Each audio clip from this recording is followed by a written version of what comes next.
réunis pour glorifier le nom de Jésus, pour proclamer sa parole, pour encore une fois dire que le Seigneur, Jésus, il est vivant, il est notre Sauveur, notre Seigneur, et qui veut faire la différence dans ta vie si tu es là pour la première fois pour écouter l'Évangile.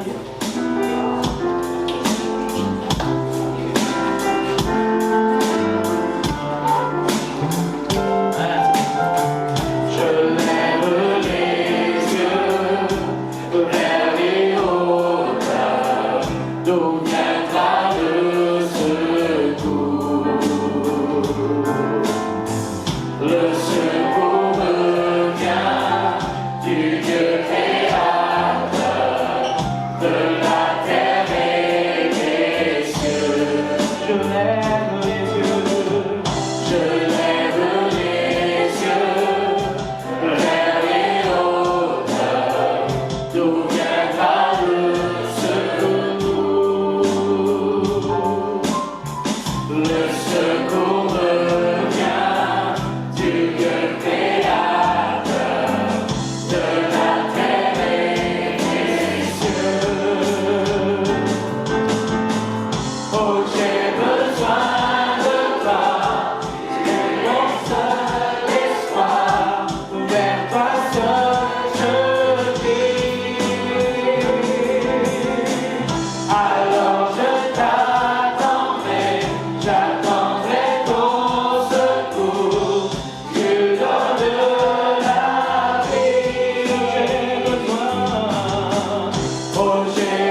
Ce soir, vous allez voir que je vais encore vous poser des questions, parce que j'aime bien poser des questions dans mes prédications. J'aime bien vraiment qu'on puisse réfléchir, mais en fait, c'est pas moi qui pose des questions, c'est la parole de Dieu, et on veut s'interroger sur ce que veut nous dire Jésus, ce que veut nous dire Dieu ce soir. La première chose, c'est, est-ce que vous savez qu'est-ce qui est le plus grand obstacle à l'évangile, d'après vous ? Qu'est-ce qui fait que même des gens qui ont vécu du temps de Jésus, qui ont vu ses miracles, qui l'ont vu crucifié, qui ont vu son attitude jusqu'au bout et qui ont entendu qu'il était ressuscité, qu'est-ce qui fait que ces gens-là n'ont pas voulu croire ? Quel est le plus grand obstacle à l'évangile, selon vous ? Intéressant. Pour moi, le plus grand obstacle, c'est de refuser d'abandonner sa vie à Dieu. C'est ça qui empêche les gens de suivre Dieu. C'est de ne pas vouloir laisser le contrôle, de ne pas vouloir dire à Dieu, prends ma vie et fais-en ce que tu veux en faire. Pour moi, la raison cruciale n'est pas le manque de foi, mais la volonté des hommes de garder leur manière de vivre, la volonté des hommes de suivre leurs propres règles, de suivre leurs propres désirs, de faire ce qu'ils veulent faire. Et Jésus a dit dans Jean 3, verset 19, « La lumière est venue dans le monde, et les hommes ont préféré les ténèbres à la lumière, parce que leur manière d'agir était mauvaise. » En vérité, ils ont préféré, ils n'ont pas voulu abandonner la manière dont ils vivaient. La réalité, c'est que beaucoup considèrent la parole de Dieu comme un vieux livre, comme des vieilles règles, comme des obstacles à une vie épanouie. Tellement de gens pensent que tout cela constitue un obstacle à une vie, à une belle vie.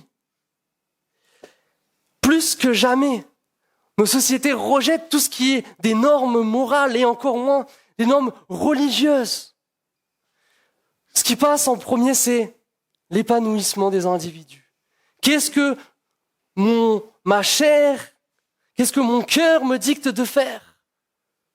C'est ce qui compte le plus. Et la plus grande des revendications de cette génération, c'est de vivre sa vie comme elle l'entend, sans que personne ne puisse rien dire. C'est ça la revendication aujourd'hui. La revendication, c'est laisser libre recours à tous mes désirs parce que c'est ma vie.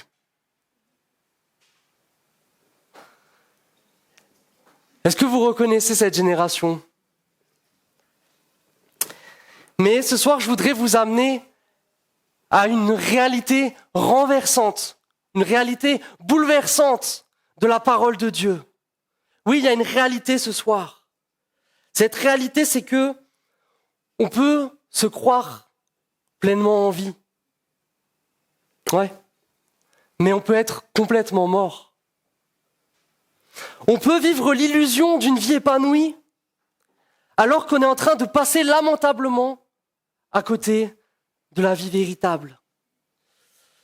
Le problème, ce serait de s'en rendre compte trop tard.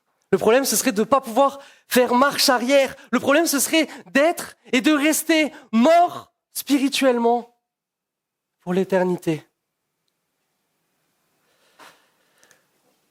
Car au-delà de la chair et du sang, les humains sont des êtres spirituels, éternels. La parole de Dieu dit que Dieu a mis dans le cœur de l'homme la pensée de l'éternité. Ce soir, si tu contestes, si tu refuses cette idée de l'éternité, tu te mens à toi-même. Parce que la pensée de l'éternité, elle est inscrite au plus profond de chacun d'entre nous. Alors la question qui se pose pour toi, qui vis ta vie comme tu l'entends, es-tu réellement en vie ? Ou est-ce que tu crois ? Est-ce que tu crois être en vie ? Est-ce que tu l'es véritablement ? Question capitale. Et cette question, elle ressort d'un texte que l'on va lire ce soir, le premier épître de Jean, au chapitre 5, versets 9 à 13. Et je vais prendre la version Bible du Semeur.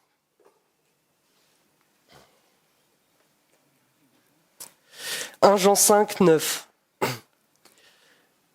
Nous acceptons le témoignage des hommes, mais le témoignage de Dieu est bien supérieur. Et ce témoignage, c'est celui que Dieu a rendu à son Fils. Celui qui croit au Fils de Dieu possède ce témoignage en lui-même. Celui qui ne croit pas Dieu fait de lui un menteur, parce qu'il ne croit pas le témoignage que Dieu a rendu à son Fils. Et qu'affirme ce témoignage ?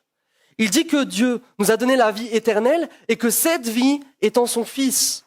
Celui qui a le Fils a la vie. Celui qui n'a pas le Fils de Dieu n'a pas la vie. Je vous ai écrit cela pour que vous sachiez que vous avez la vie éternelle, vous qui croyez au Fils de Dieu. Et voici quelle assurance nous avons devant Dieu. Si nous demandons quelque chose qui est conforme à sa volonté, il nous écoute. Et si nous savons qu'il nous écoute, nous savons aussi que l'objet de nos demandes nous est acquis.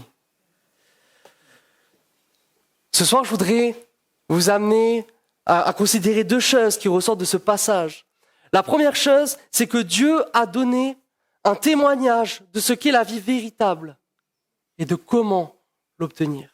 La deuxième chose, c'est que ceux qui ont reçu cette vie véritable ont un immense privilège auprès de Dieu. Premier point, le témoignage de Dieu. Alors, j'arrive ce soir et vous n'êtes pas tous des gens qui sont encore convaincus peut-être par l'Évangile. Et je viens vous dire que la vie que vous vivez peut-être n'est pas la vraie vie. Et ça peut paraître choquant, surprenant. Vous pouvez vous dire que finalement, mais qui est-il pour dire des choses comme cela ? Comment peut-il être crédible pour annoncer une telle chose ? Mais ce que je voudrais vous dire, c'est qu'il est question de ce que Dieu dit ce soir, dans sa parole. L'apôtre Jean nous apprend qu'il existe un témoignage très fiable, qu'il existe un témoignage indiscutable, le témoignage que Dieu lui-même a rendu à son Fils. Et comment il a rendu témoignage à Jésus ? C'est en le ressuscitant des morts. Donc, Jésus sait ce que c'est la vie, la mort. Dieu sait ce que c'est la vraie vie, la mort. En fait, la clé, c'est Jésus, pour savoir si tu es en vie ou pas en vie. Il est la clé, c'est lui le prince de la vie. Tu veux savoir si tu es mort ce soir ou si tu es en vie ? Ça dépend de ta foi en lui, tout simplement.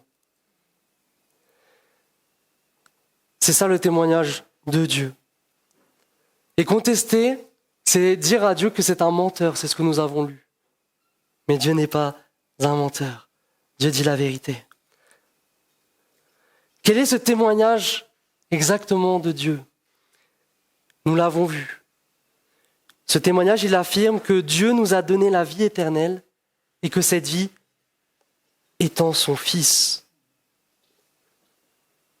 J'ai l'impression qu'il y a une bonne nouvelle dans ce passage, non ? Moi, j'ai l'impression qu'il y a une bonne nouvelle pour ceux qui ont peur de la mort. J'ai l'impression qu'il y a une bonne nouvelle parce que il y a ce que la Bible appelle l'esclavage de la peur de la mort. Et à un moment ou à un autre de notre vie, on se pose tous ces questions. Et bien souvent, au seuil de l'au-delà, les gens sont terrorisés. Ils sont dans la crainte. Il y a une bonne nouvelle ce soir. La bonne nouvelle, c'est qu'il n'y a pas besoin d'être riche pour être libéré de la peur de la mort. Je vous dis ça parce que vous suivez peut-être comme moi l'actualité, mais aujourd'hui on prétend qu'avec des recherches scientifiques, on va pouvoir prolonger la vie des hommes dans quelques années à 150 ans et peut-être indéfiniment. Et on dépense des millions et des millions, des milliards dans la recherche. Mais vous êtes d'accord avec moi que ce ne sera pas tout le monde qui en profiterait ? Vous êtes d'accord avec moi que ça coûterait cher d'avoir la vie éternelle ? S'il y avait une pilule pour avoir la vie éternelle, pensez que ce serait pas remboursé par la sécurité sociale. Vous voyez ce que je veux dire? La bonne nouvelle, c'est qu'il n'est pas besoin d'avoir un régime alimentaire strict pour avoir la vie éternelle. Il n'y a pas besoin de prendre 54 pilules de compléments alimentaires et autres par jour, de s'injecter du plasma ou de commencer une thérapie génique. Alors il y en a qui doivent se dire, mais qu'est-ce qu'il raconte Samuel ce soir? Mais ceux qui ont vu un documentaire sur Netflix qui s'appelle Don't Die comprendront. En fait, il y a un homme qui est très riche, millionnaire, il a vendu sa société et puis il passe son existence en fait à voir comment il va vivre plus longtemps. Et donc il va tester tout ce qui est possible de tester pour prolonger sa vie. Et en fait, sa vie, franchement, désolé pour lui s'il m'écoute de la Californie, mais elle est un peu nulle, quoi. Il est tout seul, il mange rien, il se lève à 4h du matin, 54 pilules. Un Doliprane, j'ai l'impression que je vais m'étouffer. 54 pilules. Mais la bonne nouvelle, c'est que la vie éternelle est un don de Dieu. Ça, c'est bon. Ça, c'est bon. Alors, comment avoir ce don de Dieu? Et nous l'avons lu. Nous l'avons lu. Ce don se trouve en son Fils. C'est pas plus compliqué que ça. Le don de la vie éternelle se trouve en Jésus-Christ. Que ça nous plaise ou non. Aujourd'hui, il y a plein de gens qui voudraient tellement vivre des choses spirituelles et qui voudraient de cette immortalité de l'âme, mais quand on leur parle de Jésus-Christ, ils ont toujours un autre chemin. Ce sera Bouddha ou ce sera tel ou tel enseignement de tel maître. Mais la réalité, c'est que tu veux la vie éternelle, c'est en Jésus et en Jésus seul. Et ma grand-mère paternelle, que vous ne connaissez pas, me disait toujours, voilà, c'est pas irrespectueux, mais elle disait, à cheval donné, on ne regarde pas les dents. Ça veut dire qu'il ne faut pas critiquer ce qui est offert en cadeau, ce qu'on a eu gratuitement. Alors voilà, c'est inutile de dire non, je veux la vie éternelle, mais sans Jésus, je veux du spirituel, mais sans Jésus. Le don de Dieu, c'est en Jésus. Et Jésus seul. Alors, il y a deux types de personnes seulement, d'après ce que nous avons lu dans le texte. Il y a ceux qui ont le Fils, et si vous nous avez suivis, et donc la vie, et ceux qui n'ont pas le Fils. Et ceux-là, ils n'ont pas la vie. Vous l'avez vu comme moi. Alors peut-être ça peut te paraître un peu mystérieux, avoir le Fils, pas le Fils, bon. Il faut essayer de dire des mots simples que tout le monde puisse comprendre. Déjà, on parle de Jésus, bien sûr. Mais ce qu'il faut comprendre, en fait, c'est qu'il y a, d'une part, ceux qui ont le Fils, c'est ceux qui vont placer leur confiance en Jésus. C'est ceux qui vont obéir à Jésus. Il était question de croire en Jésus. Et parfois, nous comprenons mal ce que ça veut dire croire. En tout cas, la foi, c'est placer sa confiance en. C'est vivre selon. Ceux qui ont le Fils, donc, c'est ceux qui placent toute leur confiance en Jésus et qui lui obéissent. Et ceux qui n'ont pas le Fils, c'est ceux qui le rejettent, que ce soit en parole, en disant je n'y crois pas, et ou en acte. Et la réalité ici ce soir, c'est que tu peux peut-être confesser que tu crois en Jésus, mais tu n'auras pas vraiment Jésus et tu n'auras pas vraiment la vie si tu n'obéis pas à ce que Jésus te demande de faire. La foi, c'est placer sa confiance et obéir. Voilà comment on distingue ceux qui ont la vie de ceux qui ne l'ont pas, leur confiance en Jésus. Si vous avez suivi, il est question de vie éternelle, mais il est également question de mort. Et s'il est question de vie éternelle, il est aussi question de mort éternelle. Et là, il y a un avertissement. C'est grave de ne pas avoir la vie. Parce que ça veut dire qu'on a la mort, et la mort éternelle. Le plus grand drame de l'homme n'est pas de vivre sur cette terre comme un mort seulement. Le plus grand drame de l'être humain, c'est de vivre une mort éternelle.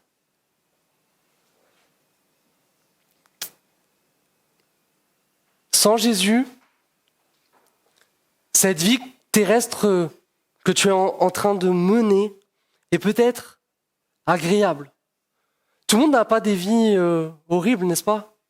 Il y a des gens qui ont des vies qui sont assez satisfaisantes. Mais vivre sans Jésus-Christ ici-bas, en fait, c'est comme vivre dans le couloir de la mort éternelle. Je ne sais pas si vous réalisez les personnes qui sont condamnées à mort aux États-Unis, par exemple, et qui, des années durant, se disent un jour, voilà, ça va être l'ordre qui va être donné, je vais être exécuté. Mais la réalité, c'est que si tu n'as pas Jésus, même si tu n'en as pas conscience, tu es dans ce couloir de la mort éternelle, et un jour, il y aura l'ordre qui sera donné, et là, tu ne pourras plus venir en arrière. Ce sera impossible pour toi. À la fin de ce couloir, si tu n'as pas la vie en Jésus-Christ, il y a un châtiment irrévocable. Il y a un châtiment conscient. Il y a un châtiment éternel. Des gens sont mal à l'aise, même dans des milieux qui se disent chrétiens, avec la notion d'un châtiment éternel, mais la réalité, c'est que la Bible parle bien d'un châtiment éternel. La Bible parle d'un feu qui ne s'éteint pas. La Bible parle d'un lieu où il y a des pleurs, un lieu où il y a des grincements de dents, d'amers regrets.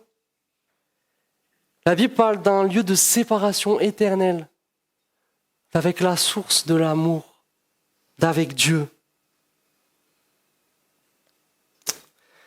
Et c'est ce que Jésus nous dit dans Jean 3, 36. Qui place sa confiance dans le Fils possède la vie éternelle. Qui ne met pas sa confiance dans le Fils ne connaît pas la vie, il reste sous le coup de la colère de Dieu. Que personne ce soir ne reste sous le coup de la colère de Dieu. Que personne ce soir n'ait cette épée de Damoclès du châtiment éternel de l'enfer au-dessus de sa tête, mais que chacun puisse recevoir la vie éternelle en Jésus-Christ. L'enjeu est immense, n'est-ce pas? Mais Dieu veut nous donner des certitudes ce soir. Dieu est le Dieu qui donne des certitudes de où tu vas. Il y a des religions qui disent, au final, on ne sait pas. Peut-être l'enfer, je crois en l'enfer et peut-être j'irai pas. Mais moi, je ne pourrais pas. Quelle angoisse! J'aurais l'impression de faire tant d'efforts. Et puis au final, je ne suis pas sûr du résultat. Je vais jeûner 40 jours ou plus chaque année et je ne sais pas. On verra. Dieu donne des certitudes parce que c'est grave, l'enfer. Et c'est pourquoi Jean nous dit, je vous ai écrit cela pour que vous sachiez que vous avez la vie éternelle. Vous qui croyez au Fils de Dieu. Alors s'il y a des chrétiens dans la salle qui sont en joie de ça, qu'on puisse dire Amen. Vous sachiez que vous ayez la vie éternelle. Moi, ça me met dans la joie ce soir. Amen. Et un peu avant, il était dit que celui qui croit au Fils de Dieu possède ce témoignage en lui-même. Qu'est-ce que ça signifie? Ça signifie que Dieu ne veut pas simplement nous rassurer intellectuellement ce soir. Dieu ne veut pas simplement nous donner des belles paroles, mais il veut inscrire lui-même dans ton cœur ce témoignage que oui, tu as la vie éternelle parce que tu as le Fils, parce que tu l'as reçu.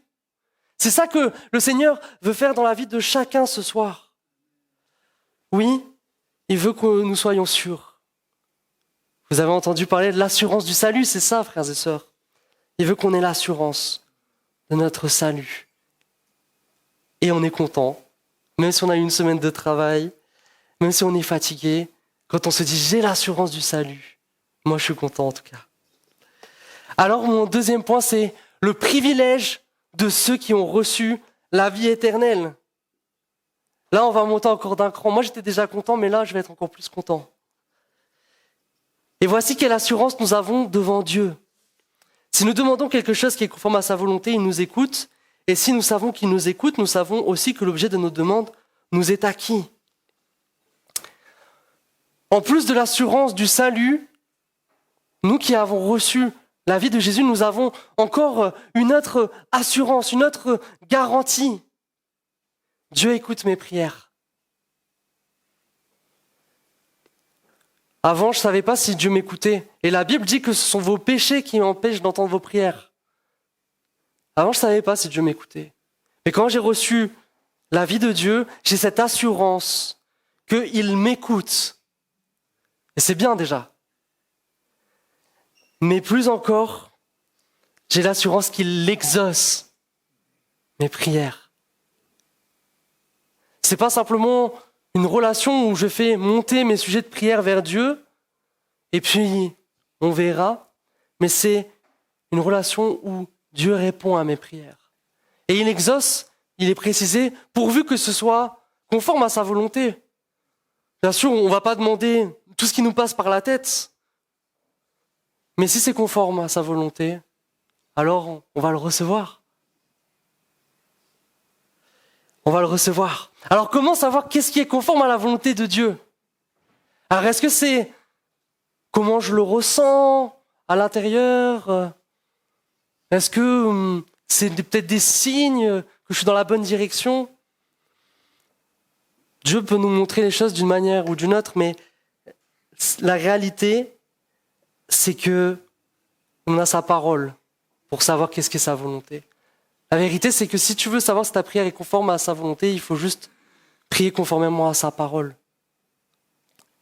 Si tu pries avec les promesses de la Bible, alors attends-toi. Sois assuré, sois garanti que Dieu va t'exaucer. Sois assuré que quand Dieu te promet le pardon, il va te l'accorder. Sois assuré que quand tu demandes d'être purifié de tes péchés, de ce qui a été souillé dans ta vie, Dieu va te l'accorder. Si tu demandes à être libéré des chaînes, du péché, d'une addiction, Dieu va le faire.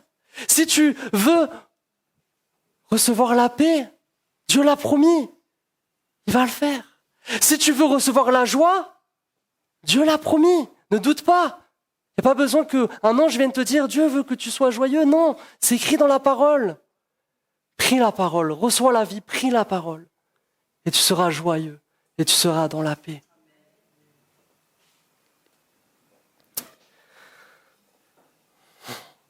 Moi, ça m'encourage tout ça, en tout cas. Ça m'encourage. Et quand je préparais ce message, j'avais cette phrase de Jésus, que Dieu est le Dieu des vivants, et non des morts. Mais si tu es mort spirituellement devant Dieu, il n'est pas ton Dieu. Dieu est le Dieu de ceux qui sont vivants spirituellement en Jésus-Christ. Alors, il y a quelque chose d'essentiel à comprendre sur la vie éternelle ce soir. La vie éternelle n'est pas qu'une garantie que l'on prendrait pour le futur. C'est déjà bien les garanties. On est content quand on a le problème et que c'était garanti. On est content.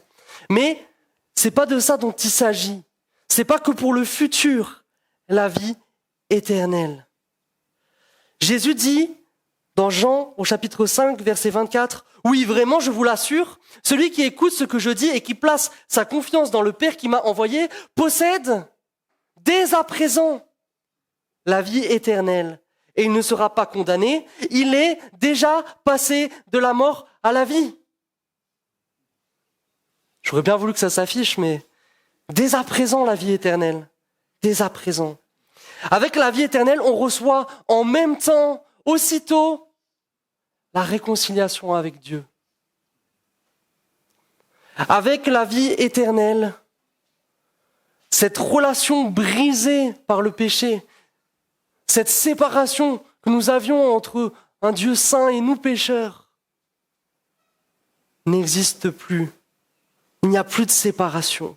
Il y a une restauration de notre relation avec Dieu. Alors que Dieu ne t'était pas familier lorsque tu étais spirituellement mort, alors que Dieu te paraissait tellement loin, d'un coup, tu commences subitement à connaître Dieu. Tu fais cette découverte que oui, je peux connaître Dieu.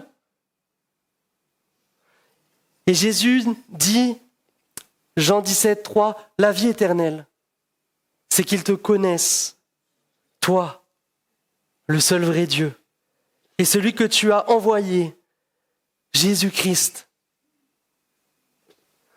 Je ne sais pas si on se rend bien compte ce soir de quoi on est en train de parler. On est en train de dire que, en fait, tu peux mener une vie où Dieu est tellement loin, où Dieu est tellement inaccessible. Une vie où il n'y a pas de surnaturel, une vie où il n'y a pas la main de Dieu sur toi, à une vie où Dieu n'est plus un étranger. Et quand il est question de connaître dans la Bible, il n'est pas question d'une connaissance, je connais de vue, une connaissance intellectuelle, oui, je sais. Il est question d'une connaissance intime qui ne vient que par une expérience. Oui, quand on parle de vie éternelle, on parle de rencontrer Dieu. On parle de vivre une expérience qui va changer ta vie, ou qui l'a déjà changé pour beaucoup ce soir. C'est de ça dont on parle, une expérience. Sentir la présence de Dieu, sentir l'amour de Dieu. Et quand on a goûté à ça, le reste, c'est fade. Et j'en viens à dire que le plus important dans la vie éternelle, ce n'est pas le fait que c'est quelque chose d'infini. Le plus important dans la vie éternelle, ce n'est pas le fait que c'est intemporel, que ça n'aura jamais de fin. En fait, vous êtes d'accord avec moi que mener une existence misérable pour l'éternité, bof, vous êtes d'accord avec moi, je pense. Et c'est pour ça que les recherches scientifiques pour une vie humaine éternelle, si c'était possible, finalement, c'est quoi l'intérêt? Les gens, quand ils ont tout, ils sont malheureux comme des pierres. Pourquoi ce supplice devrait durer éternellement? Le plus important dans la vie éternelle que Dieu offre, c'est la vie dans ce qu'elle a de meilleur. Dieu donne la vie dans ce qu'elle a de meilleur et pour toujours. Tu as peut-être eu des moments de joie dans ton existence humaine. Eh bien, pense à ce que c'est la vie éternelle. C'est plus que tes moments de joie, les meilleurs, et c'est fois l'infini. Et ça ne s'arrête jamais. Moi, je trouve ça merveilleux, la vie éternelle. La vie dans ce qu'il y a de meilleur et pour toujours. Alors, Jésus nous donne à méditer dans Jean chapitre 10, 10. Il nous dit, le voleur ne vient que pour voler, égorger et détruire. Moi, je suis venu afin que les brebis aient la vie et qu'elle l'ait en abondance. C'est le diable. Et qu'est-ce qu'il cherche à faire? Il cherche à nous voler. Il cherche à voler cette vie que Dieu voudrait tellement te donner. Et le pire, c'est que en te volant cette vie-là, il cherche à te détruire. Il cherche à t'amener à la perdition éternelle, à l'enfer. Mais Jésus est celui qui vient pour donner la vie en abondance à ceux qui se confient en lui. La vie chrétienne, c'est pas une vie au rabais. Mais la vie chrétienne, c'est une vie d'abondance. Amen. Moi, je préfère quand même l'abondance que la disette. Hein. C'est toujours bien l'abondance. Mais je voudrais dire, bien sûr, que on ne parle pas d'abondance matérielle. Désolé s'il y a des déçus ce soir.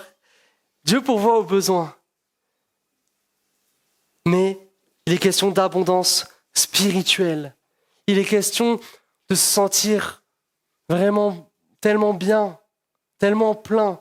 Il est question d'avoir une plénitude en soi que les richesses matérielles ne peuvent pas donner. Peu importe les circonstances. Une vie abondante, c'est cela, selon Dieu. Et comment on vit ça?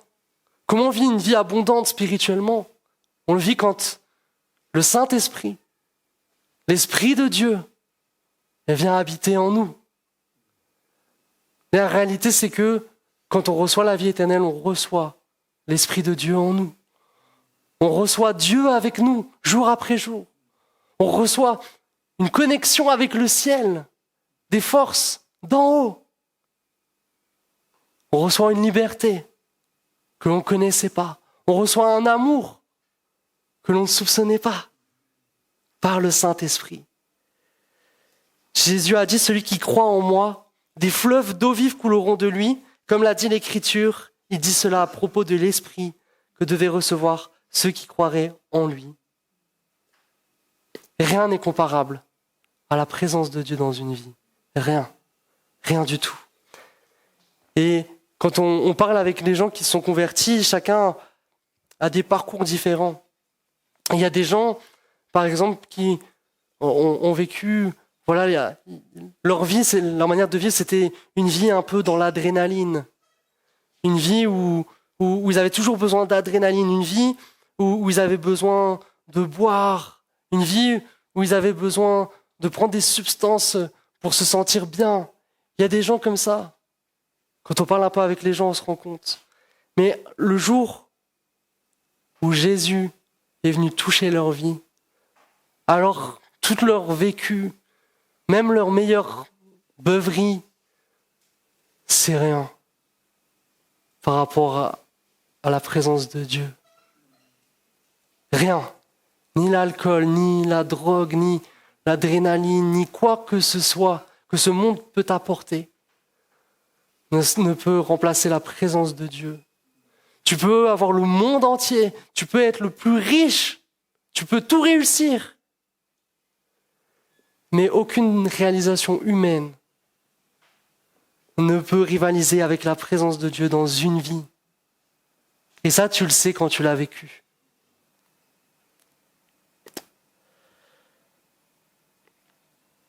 J'aime ce passage Éphésiens 5, 18 qui dit « Ne vous enivrez pas de vin, c'est de la débauche, soyez au contraire remplis de l'esprit. » Les gens cherchent à travers boire, fumer, quelque part du bien-être. Mais Dieu n'approuve pas cela. Mais Dieu vous dit, mais si vous voulez du bien-être, soyez remplis de mon esprit.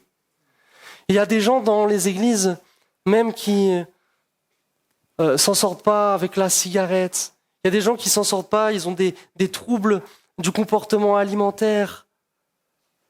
Parce qu'ils ont des souffrances et quelque part, ils essayent de combler cela. Mais vraiment, le Seigneur veut vous dire, si vous êtes dans cette situation, quand vous vous sentez mal comme cela, venez prier, venez vers moi. Et je vais vous remplir. Vous n'allez pas avoir besoin de cette cigarette, de ce verre de trop. Vous n'allez pas avoir besoin de ce médicament. Vous n'allez pas, je parle d'anxiolytique, je ne parle pas de médecine, mais vous n'allez pas avoir besoin d'autre chose pour vous sentir bien. Vous avez juste besoin d'être rempli du Saint-Esprit. Ma conclusion. Je voudrais m'adresser à ceux qui n'ont pas encore accepté Jésus. Je voudrais te dire que cette vie abondante, c'est pas simplement le fruit de mes réflexions, c'est pas simplement des mots que je te dis, mais c'est ce que j'ai vécu. Je voudrais te dire que il y a 16 ans, j'ai été rempli de la présence de Dieu, j'ai reçu cette vie. Et je sais ce que c'est de vivre sans Jésus. Et je sais ce que c'est de vivre avec Jésus. Et vraiment, Il n'y a pas photo. Vraiment, vivre avec Jésus, c'est la plus merveilleuse de toutes les choses. Et si je devais le refaire aujourd'hui, malgré des épreuves, malgré des difficultés, je re-signerai et je re-signerai encore. Parce que rien ne vaut la vie que Jésus nous donne. Alors si tu veux faire cette expérience ce soir, on va prier, mais je voudrais juste te dire que c'est pas compliqué.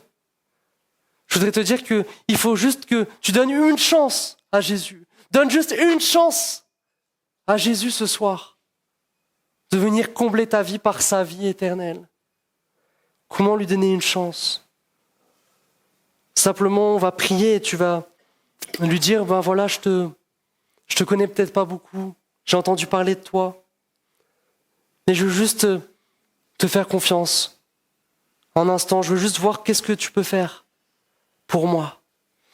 Et Jésus dit dans Apocalypse 3:20, « Voici, je me tiens à la porte et je frappe. » Et ce soir, je suis persuadé que Jésus frappe à la porte de ton cœur. Si quelqu'un entend ma voix et ouvre la porte, j'entrerai chez lui. Je souperai avec lui et lui avec moi. Jésus veut demeurer avec toi, mais ouvre-lui la porte. Alors on va incliner nos fronts, fermer nos yeux, et vraiment, je vais prier. Je vais prier pour ceux qui voudraient recevoir Jésus, qui ne l'ont pas encore reçu.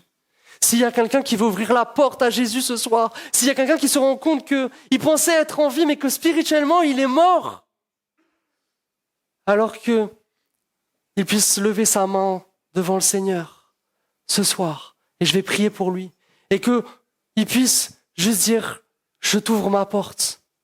Si tu existes, si tu es vrai, viens dans ma vie, viens remplir ma vie. Est-ce qu'il y a quelqu'un ce soir qui veut faire cette prière, qui lève sa main et qui fasse cette prière?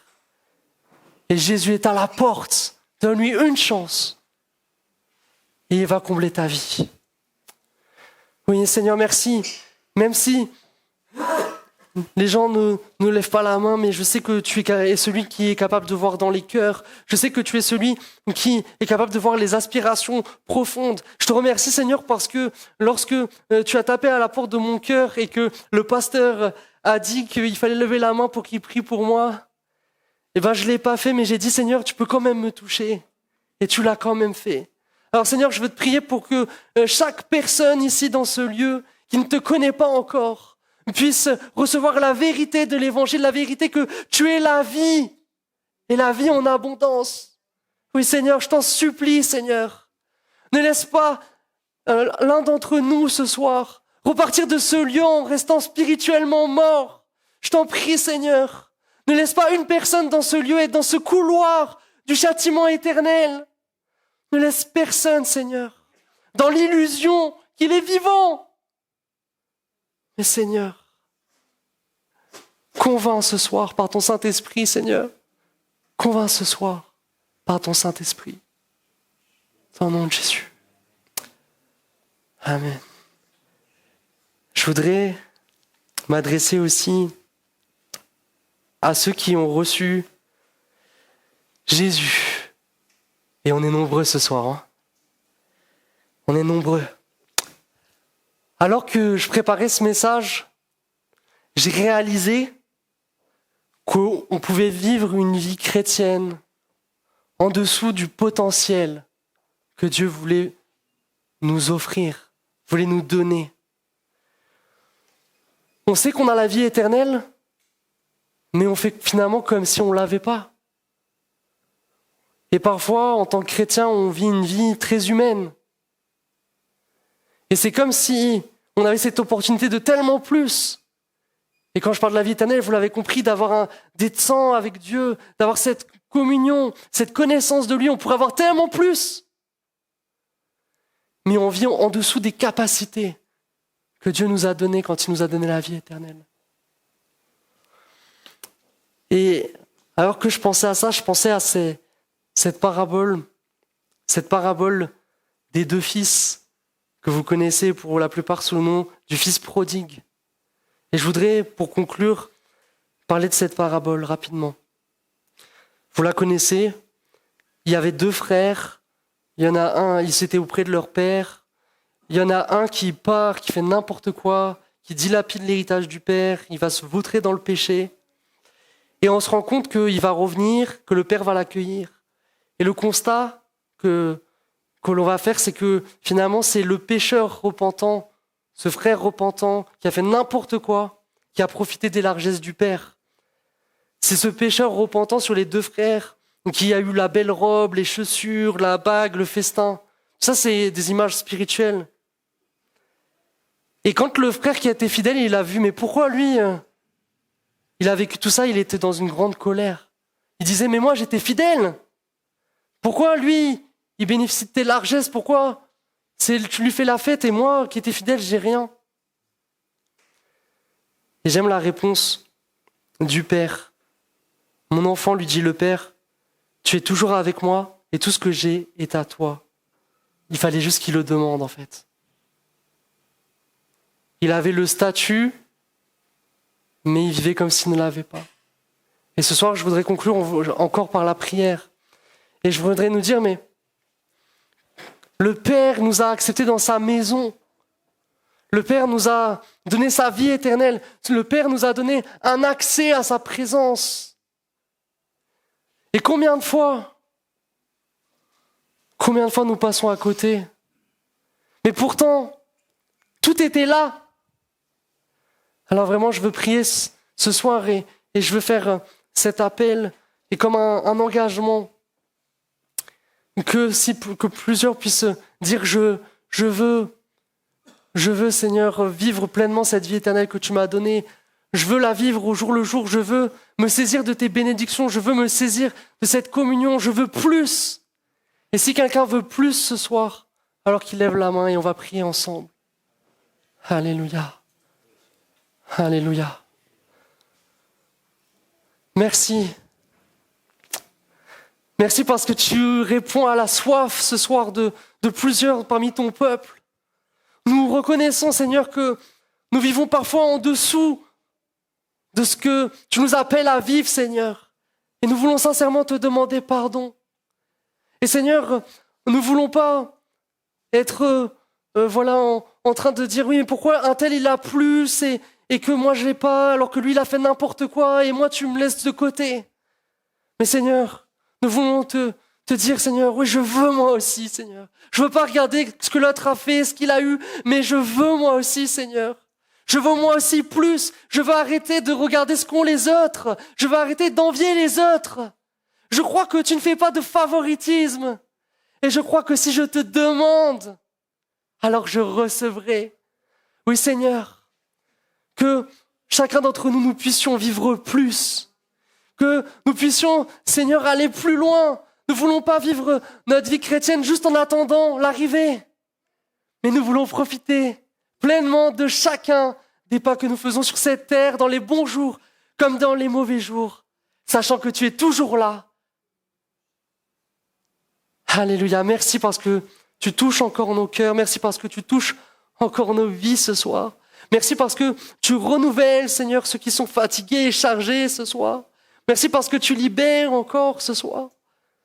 Merci parce que tu nous fais réaliser la beauté de la vie éternelle que tu nous as donnée par ton Fils Jésus. Amen.